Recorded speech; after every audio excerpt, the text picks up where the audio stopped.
M106 proved to be not difficult to image. It's bright enough that it's easily captured, but it's a complicated galaxy with a lot going on.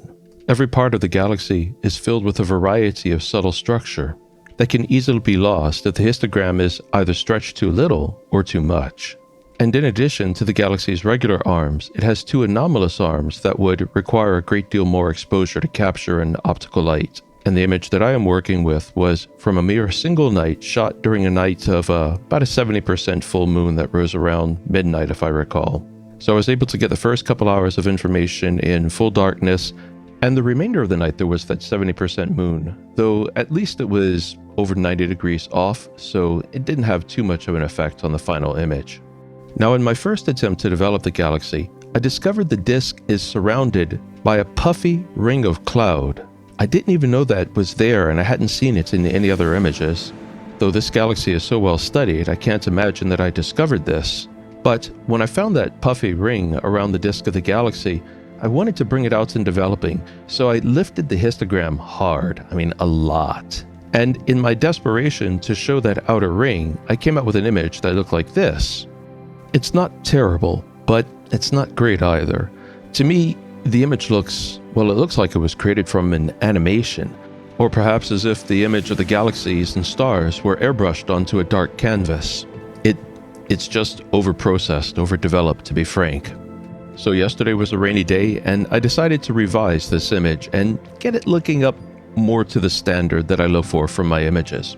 Now, I wanted to revise this image so that every detail was retained: the ring of outer gas clouds, the interior arms, the irregular structure within the disk, and the core not being blown out. This proved to be very challenging and required dividing the image up into several layers based on their luminosity, developing each layer according to strengths that I wanted to bring out of it, then selectively compositing each layer back onto the one beneath it, much like, I guess you could say, folding light back on itself. But at the end of about 6 hours of processing, the results were worth it, I felt. Let's get into it. Now, presently I'm running through my standard early developing protocol for mono images, and I am developing LRGB data. So the very first step, not shown, is I stack all the data with a weighted batch preprocessing script from PixInsight, and then drizzle this image ×2, even though it was well sampled. If you have questions about that, see one of my several previous videos on why I say and can pretty well demonstrate why it is useful to drizzle well-sampled information.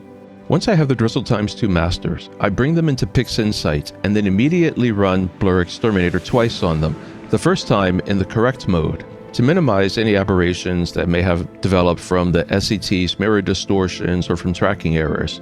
Often it's not necessary, but still it can improve the stars, especially around the outside of an image. Then I run Blur Exterminator on each of the channels again separately in the default mode to deconvolve the stars and sharpen up the non-stellar structures. Once that is done, I set up the masters to be run through the star alignment tool. The luminance channel always becomes the reference, and the RGB channels are dragged into the main screen of the star alignment tool, and it's run, and it quickly aligns the RGB channels to the luminance channel. The original masters are discarded to the lower right, and the star alignment tool produces 3 new RGB masters with the _ registered suffix. I immediately combine those using the channel combination tool, and then rename the outputs as RGB, and also discarded the individual RGB registered masters to the lower right. It virtually goes without saying that the new RGB channel is going to not be color balanced, so I immediately ran an image solver on it, and then the spectrophotometric color calibration to improve the colors. Then I reopened the RGB registered channels and ran them through linear fit. This balances their colors in a different way.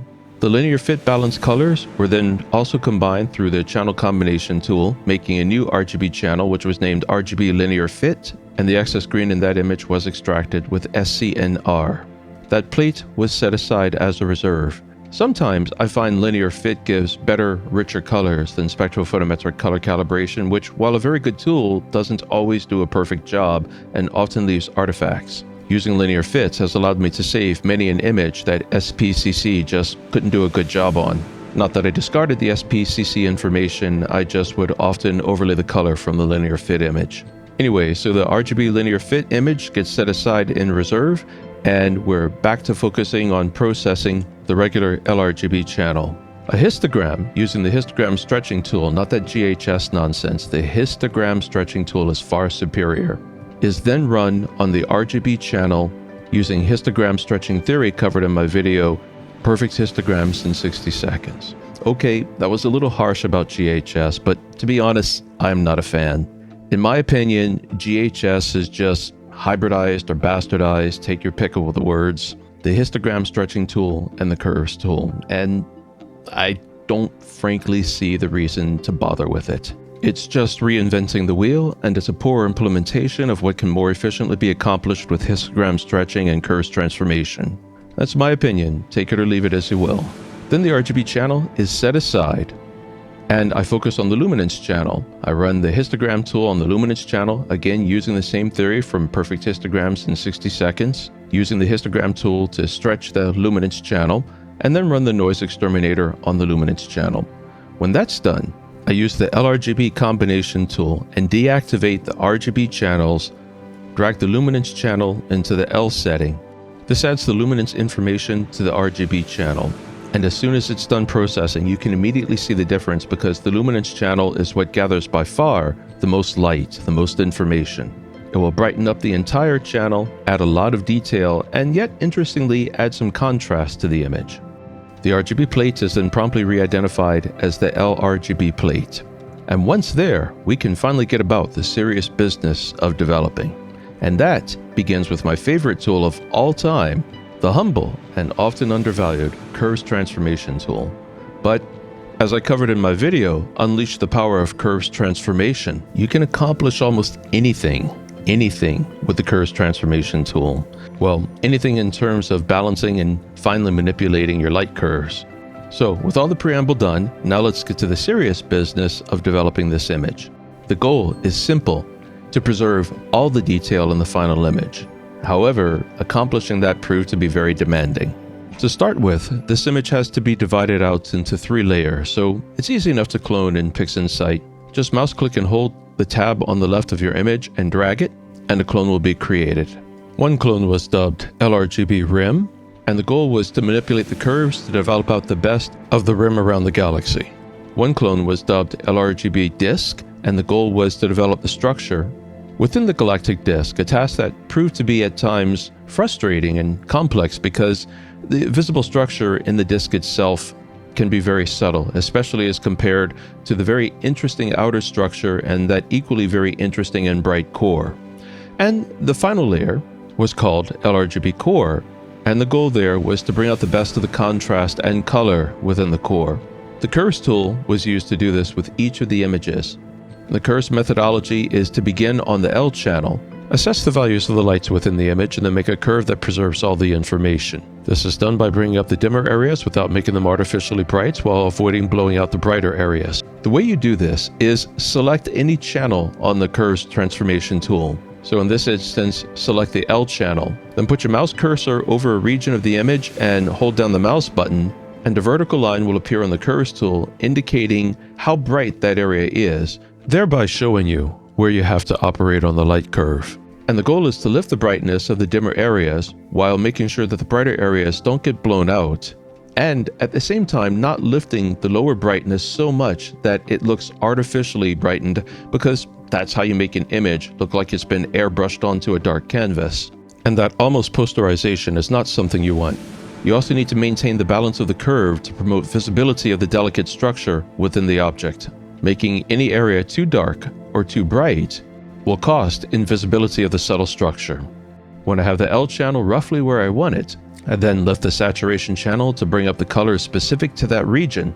But sometimes dragging up the saturation channel can reveal color imbalances. Like, for example, if you see a bit of green appearing in the space, you're going to want to select the green channel, then click and drag your mouse over the image itself where that green appears, and that'll show you at what point of the light curve the green is. Then, using the mouse cursor, grab the light curve at that point and drag it down just slightly so that green disappears. There's a little bit more to this operation than that, but if you want the full details, again, look at that video, Unleashing the Power of Curves. It goes into all of this theory quite thoroughly. The curves tool is your best friend really in developing any image, not just astrophotography, any image. So with this curve, I'm focusing on the core of the galaxy, and you can see I'm drawing down the curve in what's called an inverse C curve in order to increase the visibility of that dark cloud structure within the galaxy. You can see there are also small arms within the galaxy and also nebulous structure. The nebulous structure are readily visible in the upper and lower arms, and I want that to stand out. So this curve requires an inverse C to start, where the luminance channel is dragged low. And then I'll slightly raise the luminance channel a little higher, which gives a little bit more brightness and increased contrast, which helps the structure and those nebulae to stand out. When my light is where I want it, I add the saturation and color channels, and then perhaps do a fine touch-up on everything by doing a transformation to the RGB/K channel, which adjusts both luminance and the saturation at the same time. I'll fast forward through this process. It looks very complicated, but it's not. It's actually very systematic. Start with the luminance channel, then work the saturation channel, then balance the individual RGB channels as necessary, and then finish up with a slight adjustment on the RGB/K, which is luminance and saturation as necessary. The final image should portray a lot of detail, give rich but natural color, not hypersaturate so that the colors look real and natural, and not hyper-illuminate so that the image does not look like it has been airbrushed onto a dark canvas. There, I think I have this right about where I want it. With most images, I would separate the stars early on. But while Star Exterminator and similar applications are very good, sometimes they confuse certain structures with stars, such as the nebulae within galaxies. So Star Exterminator was run after all of that developing. The stars were removed from each image, and I kept the LRGB stars from the mid-range brightness image, which was the image that focused on the galactic disk. Then I actually reinserted the stars back into each of the images and brought the whole thing, that is, all three separate layers, over into Affinity Photo. Why on earth would I reinsert those stars? Because there is structure within the galactic disk that I don't want to lose with Star Exterminator. I want it developed with the rest of the developing process.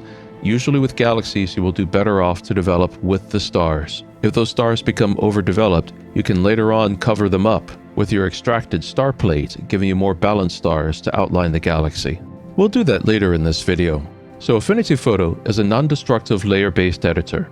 Non-destructive means that it doesn't change the original information, or at least most of the operations will not change the original information. Your original information cannot then be destroyed by editing changes. However, some few operations can make changes to the original information, so it is standard protocol when working with a non-destructive layer-based photo editor to drag in your layers and then duplicate and lock those layers and make them transparent so that they cannot be accidentally altered.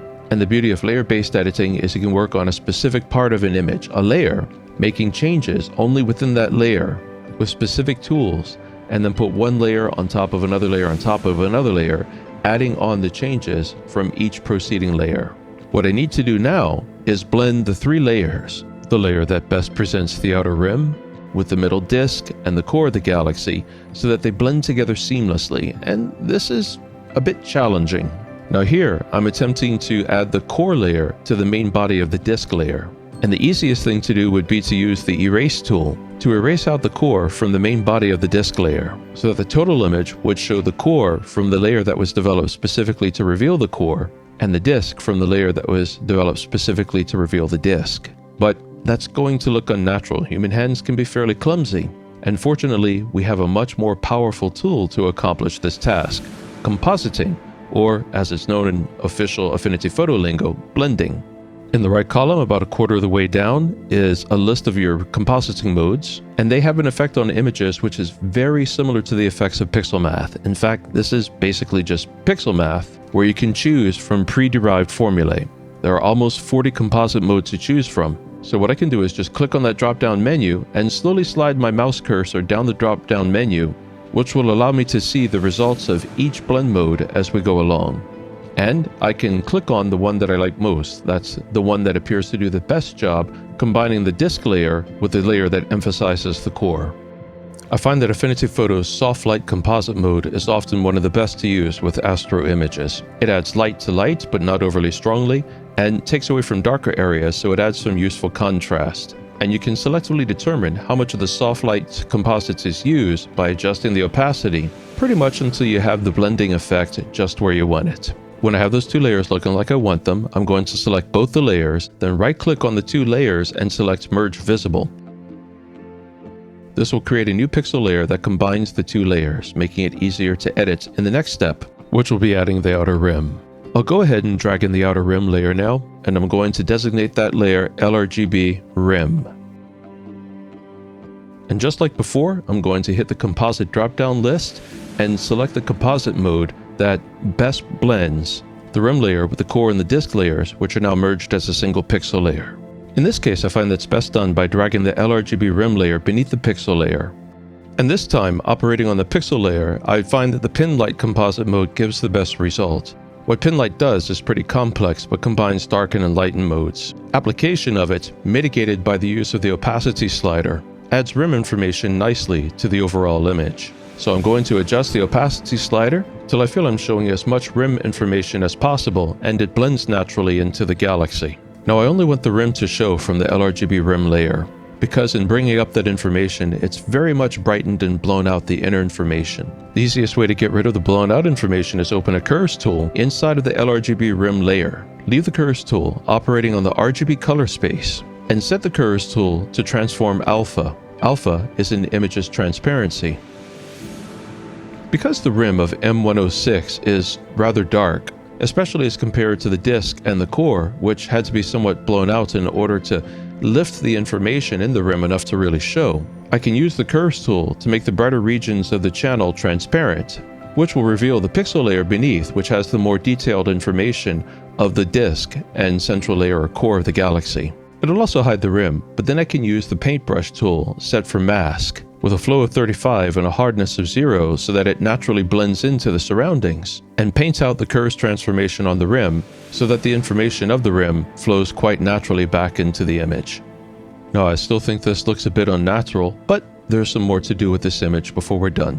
Now I'm going to drag in my corrected star plate, set the star plate to the screen composite mode, which will have the star plate add its light to the layers below and make the black areas transparent, thereby adding the stars to the image below. Let's first get the star plate into place. It's easy enough to drag and snap it into place. We'll set that screen composite.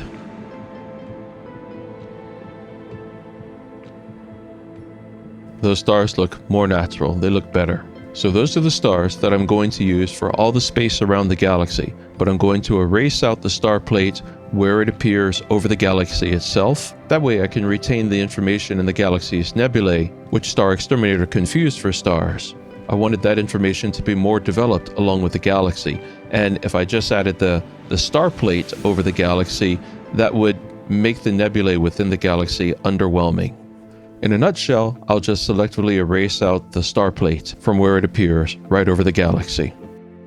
Now I'm going to make the star plate invisible and merge all the visible layers, that's the layers with the non-stellar structure, into a new single pixel layer. And I'm going to dub that layer M106 3 layers pixel, and that layer won't last long though. The identification is just to help you and me distinguish it. Then I'm going to go up to the filters drop-down menu and select the frequency separation option.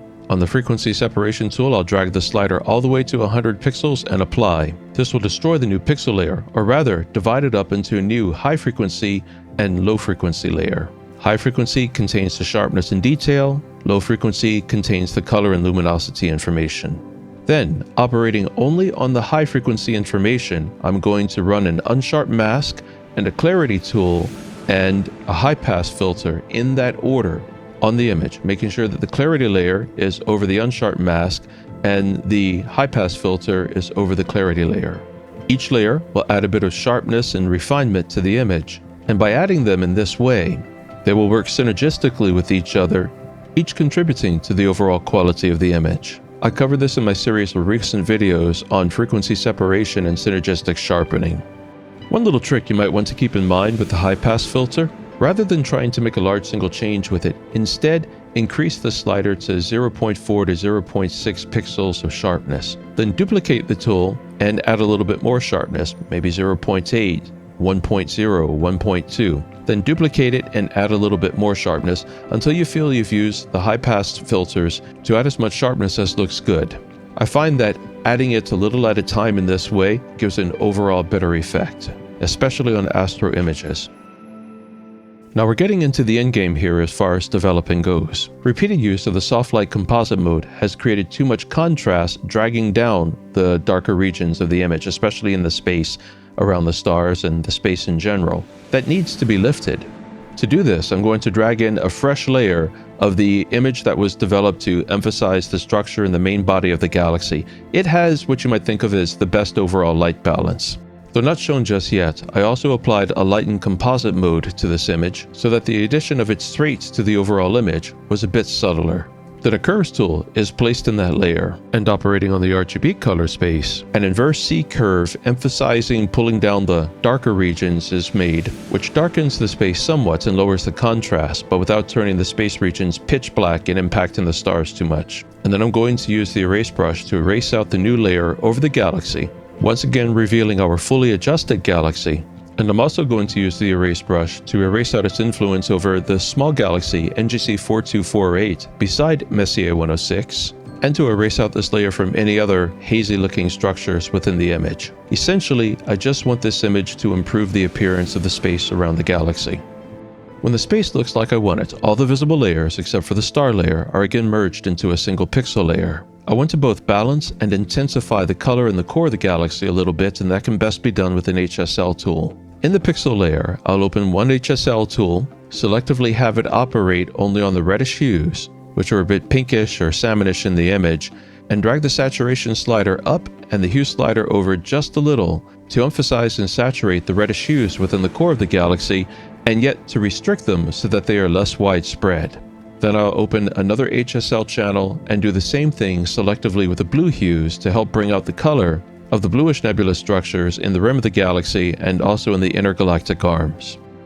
Now back in PixInsight, when Star Exterminator operated on the LRGB plate that had received spectrophotometric color calibration, it left this annoying green flare over the two brighter stars over the upper side of the galaxy, here and here.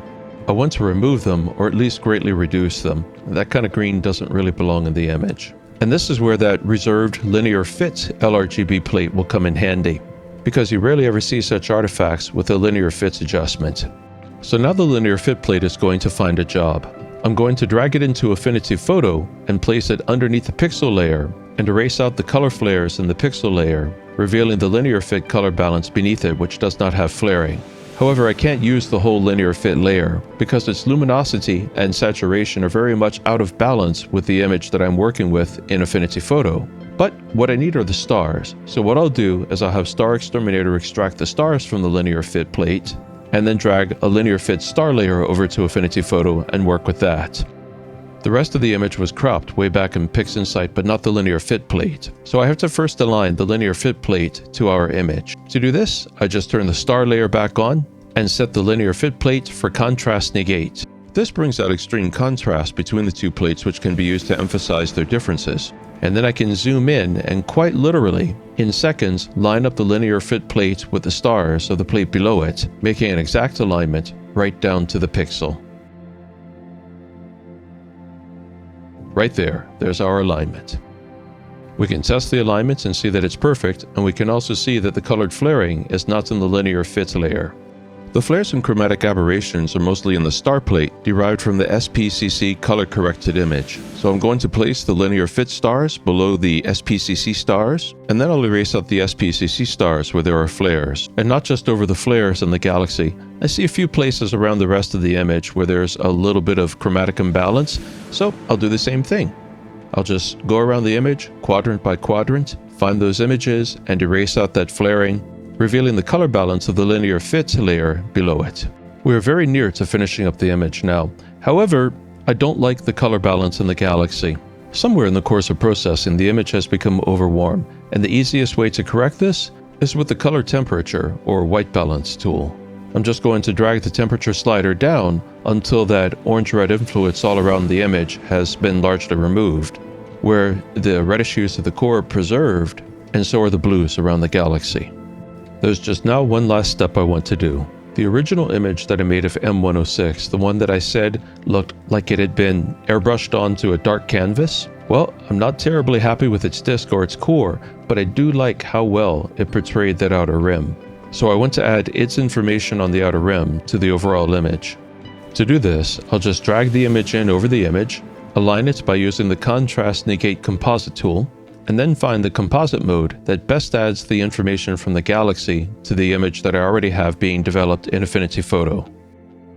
For this purpose, the luminosity composite mode is best. As the name suggests, it essentially adds the luminosity of the present layer to that of the luminosity below. In some ways, it's very much like the soft light composite mode, I think, but it doesn't have such a strong tendency to draw down dark spaces of an image. You can see we still have a little bit of light in our space, whereas if I had used the soft light composite mode, once again the space would be pitch black. So with a little selective use of the opacity slider, we can get the luminosity composite mode of the old image to perfectly add its information to our almost completely developed image of Messier 106. I do feel that the space is a little overbright and the contrast needs to be enhanced just a little bit. So what I want to do is introduce a soft light composite tool to all the layers. To do this, I'll drag in a clarity tool. I'm not going to change the clarity tool. I'm not going to increase the image's clarity at all. I'm just going to use the clarity tool to essentially host another composite mode over all the other layers. And of course, I'm going to have the clarity tool host the soft light composite mode, and you can select its composite mode within a drop-down menu at the lower right of the toolbox. Now we're down to the last couple steps. I'll run the crop tool to adjust the crop to fit our information with the new layer, or perhaps I should say the old layer that I added to the total information. And then the last adjustment is to remove the influence of the last layer from the old information from all the stars in space. I just wanted to effect Messier 106 and its neighboring galaxy. So I'll select the new layer and an erase tool and just erase that layer out from all the space, everything except those two galaxies. And with that, we have completed transforming the image from this to this. An image which shows the detail in the outer rim of the galaxy, far more of the detail in the structure in the much dimmer disk, and a great deal of the detail in the structure within the core of the Messier 106 galaxy, as well as even a bit of the structure in the nearby NGC 4248 galaxy. It was a long trip getting here, but I think it was worth it. Time well invested. As I've said in the past, if you're going to spend a night or multiple nights and thousands of dollars worth of equipment to capture good information, you might as well take the time to develop it to the best of your ability and get the very best possible image out of it. The equipment that I'm using here it's good, but it's nothing special. It's a Celestron C8 and a Player One Aries M camera with a ASI 533 monochrome sensor and a Player One filter wheel with 36mm ZWO LRGB filters. Good equipment, but not cutting edge. I think for the most part that the difference between a really good image and an ordinary image is not the equipment, it's the developing. That's why I do so many of the Sky Story programs on developing. Developing makes all the difference. Well, I hope you had fun and learned something, and as always, if you have any questions or comments, please leave them in the comments section below. Thank you for watching. Please take a moment to hit that like and subscribe button. Now, get out there and shoot the sky.